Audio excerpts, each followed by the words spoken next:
Now that's a scene from the movie The Fly. It's about a 1960 movie. And basically the story is about this so-called mad scientist who wants to experiment with teleportation. For instance, he moves a dish from one area to another through electronic means. But he's got to go further. He wants to see if he can move himself. And he gets in this machine, but I guess a fly got in there with him. And he got teletransported, but he ended up being half human, half fly. And he can't get out of it. So he wants to kill himself, and he begs his wife to help him kill himself. And he's going to kill himself by putting himself in this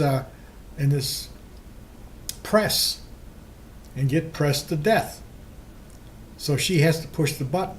Anyways, this scene reminded me of when I was a very young machine designer in Detroit, Michigan, and I did machine designing, and my friend, he ended up with a job. He's a young guy like me. He ended up as a tool and die designer, completely different than machine designing. Tool and die designing, especially the die part, nothing moves. You're designing forms for the dies. Anyways, they sent him out to a job to where its automotive plant was a huge press like this. But this is very small. I'm talking about a press as big as a room. And what they were pressing out was fenders. So it took a huge press to press out a fender. And they sent him over there. He had to get dimensions of the bed of this press. So his job was to go over there and measure the size of the bed of the press so he could go back and design a die for it. He went over there. The press was up, high, open. And he's got his measuring tape, and he's casting it like it's a fishing rod. He's casting it across the opening of this bed to try to hook it and get a dimension of the bed. And then this one supervisor comes by and sees what he's doing.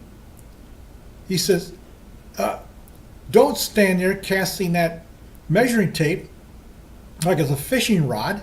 Get inside that press and measure it. That's the only way you're going to be able to accurately measure the bed of that press.